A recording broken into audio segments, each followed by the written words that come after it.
Hello, this is Robert Rickover at Body Learning, and today my guest is Jessica Wolf, who is an Alexander Technique teacher in New York City. She teaches in the Union Square area. She also teaches at the Yale School of Drama in New Haven, Connecticut. She's been a teacher for over 30 years. Jessica's specialty is breathing.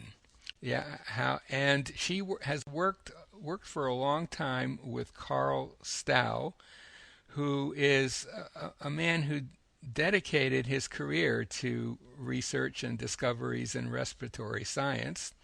And she is one of 11 practitioners who were given permission to teach his method. She has, in recent years, developed a body of work which she calls the art of breathing, and she has been training Alexander Technique teachers in this, a kind of a postgraduate training program. And we're going to talk today about how this emerged and how she works with people with breathing. Jessica, welcome to the show. Thanks, Robert. Good to be here. Could you begin by just giving our listeners a short description of the Alexander Technique? Sure. I think the Alexander Technique is really about learning how to use yourself more efficiently and more effectively, and how to let go of the excess tensions in the body, and how to coordinate the body, how to do whatever you do with a little more efficiency. Mm-hmm. And what is it that drew you to a special interest in breathing?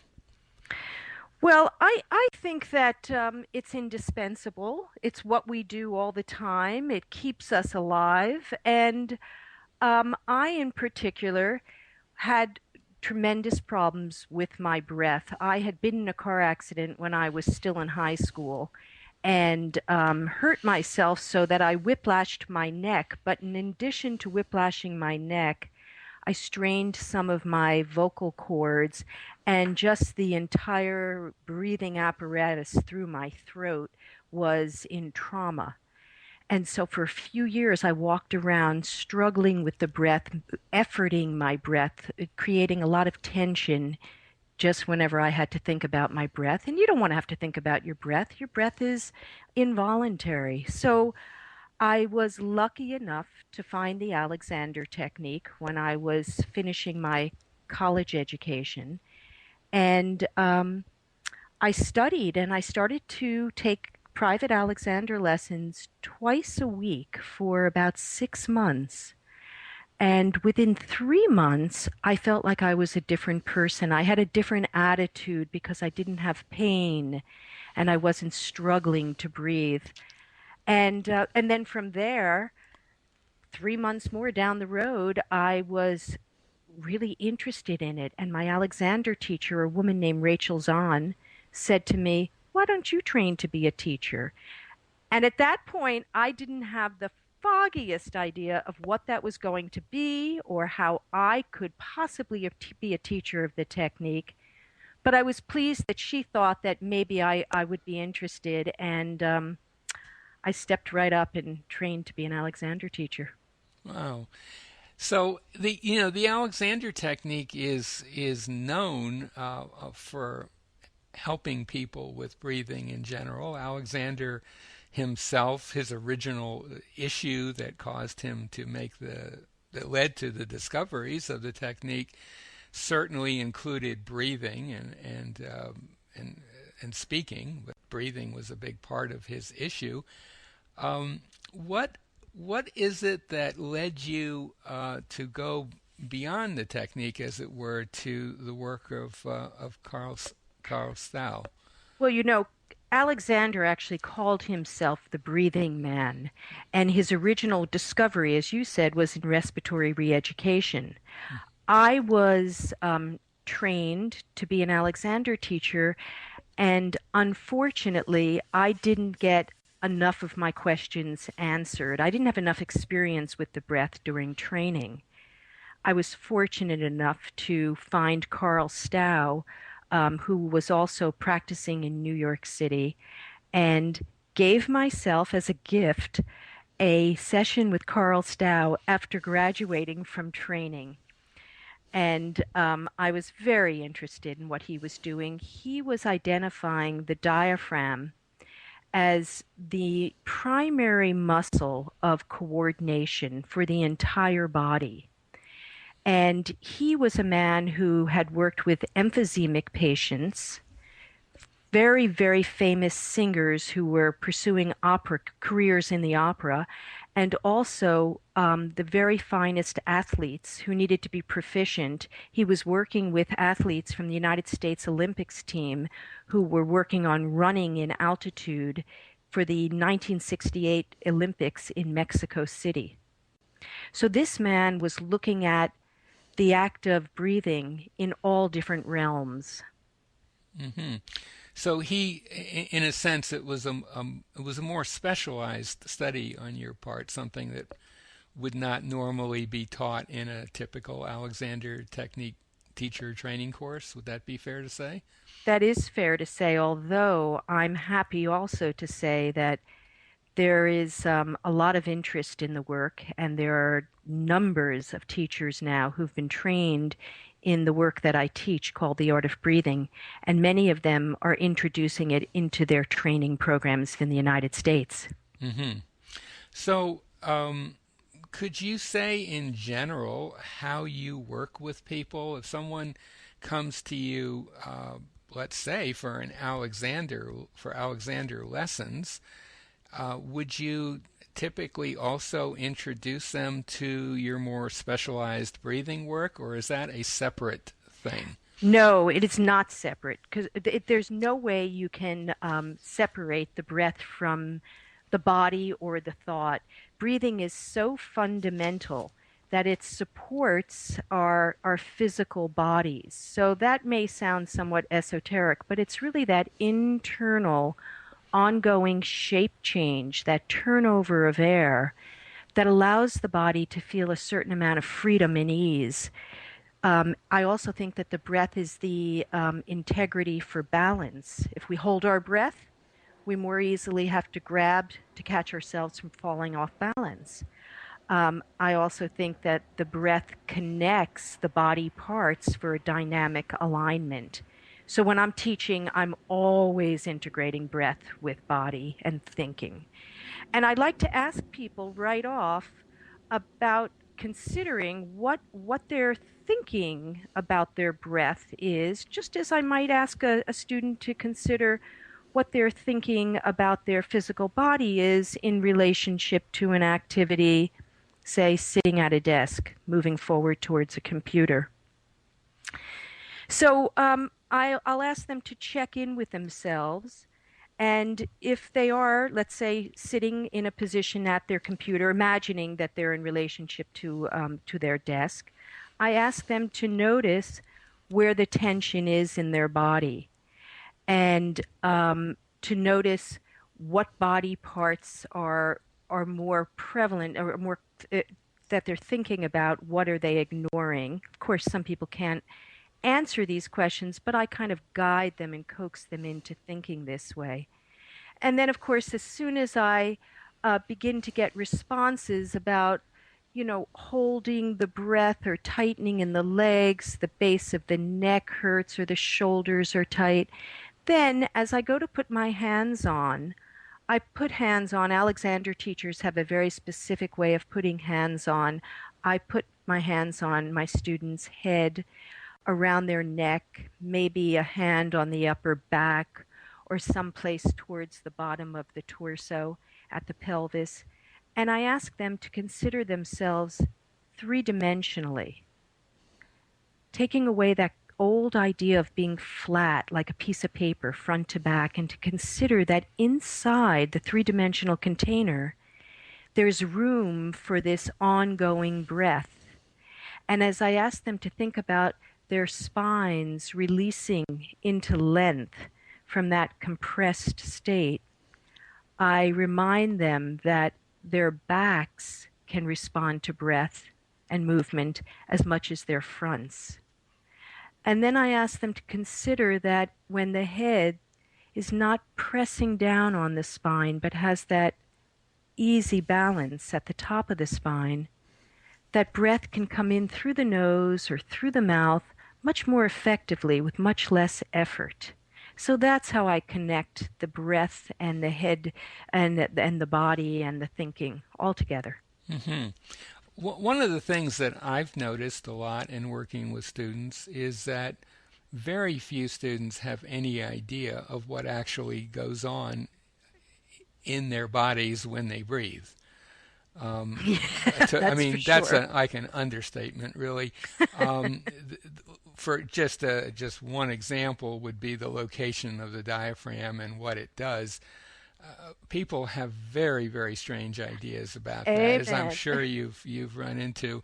In fact, uh, one of the musicians that I interviewed for an earlier podcast made the point that most musicians don't know anything about don't have any idea about how their body functions, except, she said, for singers who tend to have false information about it and Right. ideas about support and breath control and so on. So, is part of your teaching does it involve actually just giving people some basic information of where the diaphragm is, how it functions, what do the ribs do in breathing, that kind of thing? Absolutely. Just like I would give any student the information about where the head is balanced on the spine, I encourage people to begin to take a journey inside and to imagine that the diaphragm is is three-dimensional and that it functions all the way around and that the motion for the breath is in the middle of the torso and that it expands through the abdomen and through the ribs and the back, but that there is no lung in the belly. And so And there's no many, diaphragm in the belly and either. there's no diaphragm in the belly. Right, So right. the diaphragm is a flexible dome that lies just beneath the lungs and the heart, and it separates the chest from the abdomen. Hmm. And it's the muscle that's responsible for the filling and the emptying of the lungs. Hmm. So when I ask people, where is the diaphragm? And somebody puts their hand on their belly and indicates spatially movement that's out and in, I Hmm. know that I have a lot of information to give them on that anatomical physical level. Hmm. Because what I think is so important, Robert, is to locate the diaphragm in the midsection of the torso and to describe very specifically that the primary motion of the diaphragm is along the vertical dimension. It drops down on the in breath, encouraging the lungs to fill with air, and it rises back up mid torso on the exhale, encouraging the air to move out of the lungs. And of course, the intercostals and the abdominals and all the back muscles are equally important, but the diaphragm is the primary muscle of respiration. Although it's not like most muscles, it's an involuntary muscle. And it lies on the cusp. I mean, we know that we have voluntary control of our breath. We can all hold our breath. But we know also that most of us don't ever spend any time thinking about breathing. We just accept the fact that the breath is going to be there for us. Hmm. And it's only when we notice that if we become aware that we're holding our breath, that we begin to figure out, oh, this may be something that I do often. This may actually be a habit of the way I breathe. I hold my breath and then I let it go. And a few minutes later, I notice I'm holding my breath again. So I really ask people to consider the involuntary nature of the breath. Hmm. And I think another point that might be made here is that the diaphragm is quite a powerful muscle, and if it's misused, it can exert pretty strong influences on our whole postural set. That's right. That's absolutely right. So if that diaphragm is working in a way that that is being pushed upon by the rest of the body, let's go back to this image of sitting at a desk. If I collapse my chest and my head pulls back a bit on my neck, there's going to be a downward pull in my body that puts pressure on the muscle of breathing. So that diaphragm doesn't get to have its excursion. It doesn't get to have that vertical movement, range of motion that drops down to the bottom towards the bottom of the ribs and rises back up midsection because I'm pressing down. If I stand up and do that somewhat arching, super straight standing up, I tend to, again to lock my diaphragm. That's a lot of pressure in the body. Hmm. When the diaphragm locks, tendency is for the ribs to absolutely brace. No mobility in the ribs. And for the belly to get hard and for the hips and the neck to lock. Hmm. And anybody listening to this can see plenty of examples of what you're talking about all around them. It's not that uncommon. It's interesting. A man named Walter Carrington, who was one of the great Alexander teachers, he was trained by Alexander and taught in London for many years, ran a training Yes. course there. Um, on a number of occasions, I heard him say something to the effect that if the breathing's going okay, that's a pretty good indicator that other things are going well with a student. That's right. And And I didn't really understand that when I first heard it. I didn't make that connection at the time. But later on, when I had a little more training and a little more experience, I think I understand a lot more of what he's saying. But that leads me to a question then. Alexander teachers, without any specialized breathing training, certainly work to help people improve their coordination, their functioning, and very often people notice changes in their breathing with lessons. Could you say a word or two in general about what your work with Carl Stowe adds to the mix that's not, let's say, in classical Alexander teaching? right, because in no way am I implying that teachers who don't know this work aren't working with the breath. Everybody is. I think that the work that I did with Carl taught me that there's a rhythmical functioning of the breath, which I interpreted as a support for what we talk about as primary control. Alexander teachers talk about a particular relationship of the head to the neck to the back. And I remember Walter Carrington talking about the breath fueling the length along the spine so that when we let our breath out, we can allow our breath to move up through our bodies and out our mouths or out our noses, have that orientation, that direction up along the spine. So I talk a lot about that. I also encourage the internal thinking about the actual our breath supporting the muscular skeletal framework of our body, and that a full three-dimensional torso relies on this ongoing breathing that Carl was trying to always get, this turnover of air, this easy exchange of air. Um, and I think that the particular focus on that ongoing exchange of air is something that I have learned to do that I don't think I would have learned if I had just done my Alexander training. Hmm. And did he, when he would work with a student or a client, did he use his hands to help convey what he was teaching?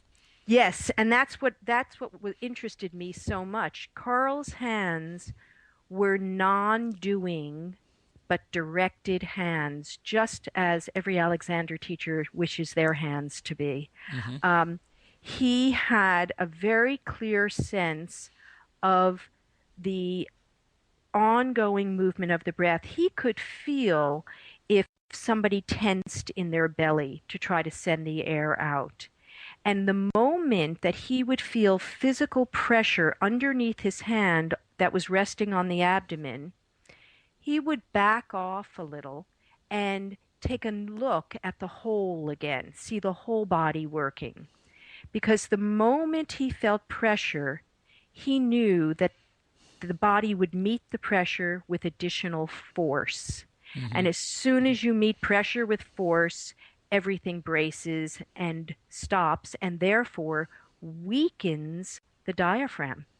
Mm-hmm. And basically another way of saying that, I guess, is you get in the way of a process that's designed to work very smoothly and efficiently That's right. by creating uh, tension to perhaps push the air out or suck it in, that sort of That's thing. right. Yeah, That's right. right. And I think his one of his most primary focuses is the idea that the diaphragm is meant to be in perpetual motion.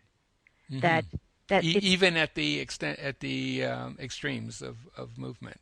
well, The- at the extremes of movement, it's different, but mhm, he's talking about bringing somebody to a place of coordination mhm, where the ongoing movement of the breath is happening so that at a very you don't even know when the breath that just finished moving out is going to lead to that new breath that returns. That the in breath and the out breath just are so smooth that it's perpetual motion of the diaphragm. And of course, this is involuntary, it's not meant to be controlled. But we do have to, just like in Alexander lessons, we do have to bring it under conscious control. We have to recognize it. We have to become aware, both kinesthetically and intellectually, what it is that we're doing that is interfering with this perpetual motion. mhm. And it's interesting just listening to you just now. A lot of times with new students, I'll suggest if they want to see examples of really good Alexander use or the kind of use that the Alexander technique promotes, to take a look at perhaps someone like Fred Astaire, who, while he did not have Alexander lessons, he does kind of exemplify a lot of what we're about. And I hadn't thought of this before. I tell people turn off the volume and just watch him move, just ordinary Mm-hmm. activities. Don't get drawn into the plots of the movie, particularly for this. I mean, just to watch him walk or stand or sit or so on. But I think from listening to you, another thing that I'm sure you would see if you watched him is that, of course, he's breathing, but there's never a big deal about it. The air is just coming in and out. And I think Yes. that's very connected with the ease of his more obvious movements. I think the two are completely related. I agree, and I'm going to check that out. I'm going to watch one of his films. Yeah, you Um, don't you don't even need to look at the spectacular dance scenes. right. It's actually more interesting for this to look at just very ordinary things. He's talking to someone, he's walking, he's getting up from a couch, whatever. Those are the kind of movements that if you watch him carefully, and you can do it in slow motion and so on, you will see an incredible smoothness, effortlessness of movement. And I'm going to guess that if you look at his breathing, you're hardly going to see anything because it's so subdued. It does. There's no extra efforting involved. Well, I'm going to take a That. look at it. You know, the quality of the respiratory system is always deeply involved with every other system, not just the musculoskeletal system, Hmm. but the circulatory system, the nervous system, the gastrointestinal, or disorders that come from, the stomach problems. Well, breathing, FM Alexander, talked about the visceral massage of the breath. Absolutely, yeah. And when people have problems in their bellies and, their stomachs are hurting, their digestion isn't as efficient as it could be, I think the breathing work is really helpful. Hmm. Now, I'm thinking this might, unless you have something else you'd like to mention in this interview that we haven't touched on, this might be a good place to bring the interview to an end, and then we're going to do at least one more interview with some specific exercises. Does that sound okay with you? That sounds good. That So, sounds very good.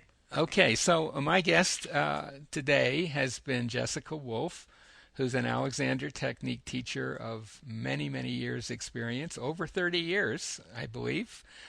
She teaches in New York City and the Union Square area, and she also is on the faculty of the Yale School of Drama in New Haven. So if anything that we've talked about makes sense to you or interests you, if you're in the New York area or if you're in New Haven, definitely contact Jessica. We'll put a link to her website by the interview.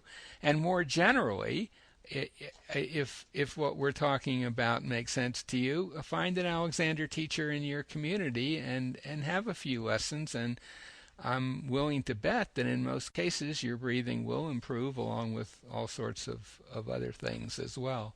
So, Jessica, thank you so much for being on the show today. Thank you, Robert, and thank you so much for doing what you do. It's a great contribution to the world. Wow, thank you.